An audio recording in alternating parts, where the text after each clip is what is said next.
Okay, following up on Spencer's discussion of the history of the... Switch to PowerPoint. Sorry. If you excuse us for a minute.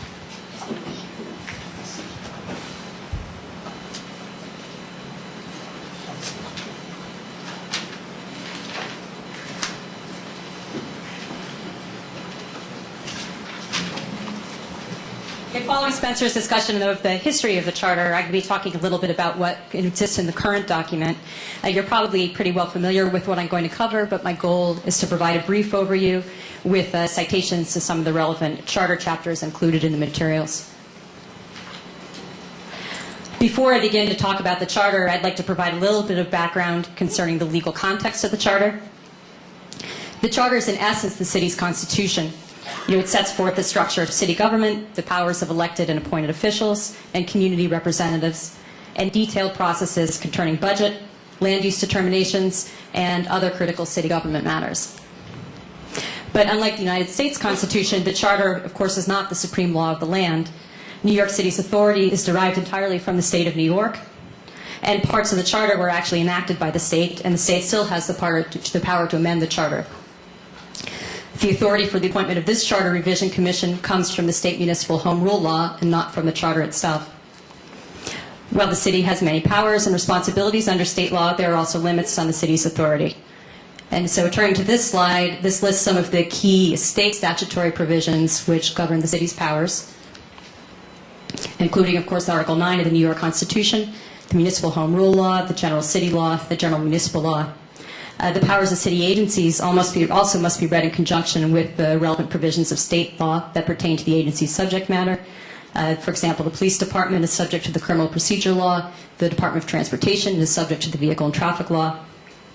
There are some areas where the city is unable to regulate because local regulation would be inconsistent with or preempted by state or federal law. But that being said, New York City has substantial powers under state law to govern itself and to innovate in that regard. So moving on to the structure of city government, the Charter, of course, defines the power and responsibilities of the city's elected officials. There are separate chapters concerning the mayor, the council, the controller, and the borough presidents, and a section on the public advocate included in the chapter on the city council. In addition, throughout the Charter, there are more specific provisions that describe the role of these officials with respect to budget, land use, and other processes, and also in appointing officials to the various boards and commissions in the city. The Charter also establishes the city's community districts and community boards and borough boards. Similar to the elected officials, their powers are included in sections specifically concerning these boards, and also in the detailed provisions outlining the processes in which they are most involved, including, again, provisions concerning land use determinations and capital projects. The Charter also sets forth the structure, powers, and responsibilities of the city's agencies, offices, boards, and commissions. There are a number of different forms of agencies. Most agencies are departments, or sometimes called offices or administrations, with commissioners appointed by the mayor. With the exception of the commissioner of the Department of Investigation, the appointments are made by the mayor without the advice and consent of the council. In some cases, the commissioner needs to have certain professional qualifications. There are also a number of commissions or boards, and some of these entities are within commissioner-led agencies. For example, the Board of Health is within the Department of Health and Mental Hygiene. The DOH-MH Commissioner is the chair of the Board of Health. There are others like the Landmarks Preservation Commission or the Taxi and Limousine Commission, which are considered distinct agencies. The boards and commissions vary in a number of respects, including the number of members and their terms, if any, who appoints the members, and whether there are professional qualifications for any of the membership positions.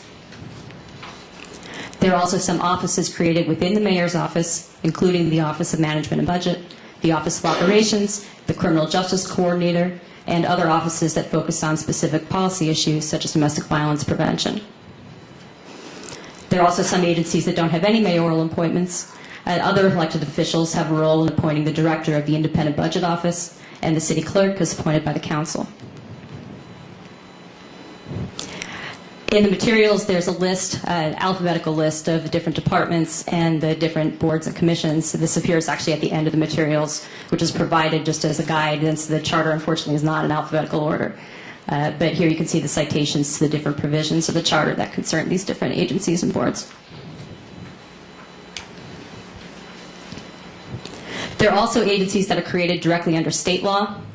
The Board of Elections, the Department of Education, although there is a provision in the charter concerning education, some of the provisions actually predate mayoral control. You'll see provisions dealing with the salaries of members of the Board of Education, which have been superseded by state law. There's also the Department of Probation, Health and Hospitals Corporation, Housing Authority. Again, the actual provisions that establish these different entities are set forth in state law, although these different agencies are discussed in different parts of the charter. There are other agencies where the charter actually incorporates state law. As some examples, the Department of Social Services, more commonly known as the Human Resources Administration, that has the powers of the local social services director under the social services law. And then there are powers for the Department of Citywide Administrative Services, both for the commissioner and separately for the Civil Service Commission, which come from civil services law. DYCD has powers under the Youth Bureau. There are a number of different agencies that in the charter itself actually specifically reference state law provisions from which they derive their authority.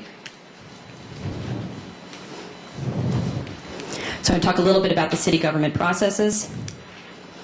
Of course, there's the process in the charter for legislation. Most local laws end up in the administrative code, although the legislature, the council also has power to amend the charter. There are certain exemptions to the council's power to amend the charter. If you want to amend the charter in a way that would actually curtail or transfer or abolish the powers of an elected official, then it has to be done by referendum. The charter includes some provisions concerning the process for amending the charter, although, as Spencer noted, this is also set forth in state law, and there are provisions of state law that are not included in the charter, including that concerning establishment charter commissions. The charter also contains the City Administrative Procedure Act, which provides the procedures for rulemaking for the different city agencies. There are a number of chapters that set out the procedures for budget, debt, taxation, and I sort of grouped together provisions dealing with the city's finances. Most of these provisions specifically appear in the charters concerning the budget, obligations, tax appeals, or concerning the Department of Finance. But again, as is true with many different issues in the charter, there are different pieces that are spread throughout the charter. There are provisions under different agencies and under different elected officials that actually talk about some of these processes. So it's important, if you're looking to amend any of these provisions, to be thorough in terms of seeing where they're addressed throughout the charter. Most of the charter provisions concerning land use, including community involvement in these decisions, appear in the chapter on city planning and also in sections outlining the powers of the different officials who are involved. But again, some of the specific provisions appear in other parts of the charter.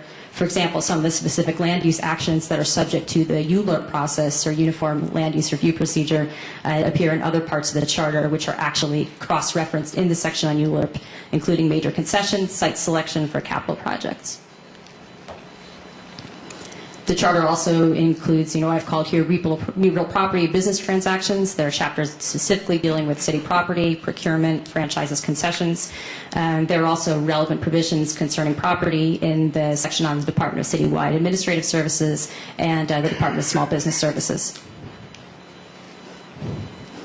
Although the Board of Elections is created under state law, there are some provisions in the charter that specifically pertain to elections, including the city's widely recognized campaign finance system is administered by the Campaign Finance Board. Although the Campaign Finance Act is actually set forth in the city's administrative code, you do have some of the pivotal provisions are in the charter itself. Then, of course, there are provisions concerning the Districting Commission, which will be reactivated once the 2010 census is complete, and as well as term limits, the Voter Assistance Commission.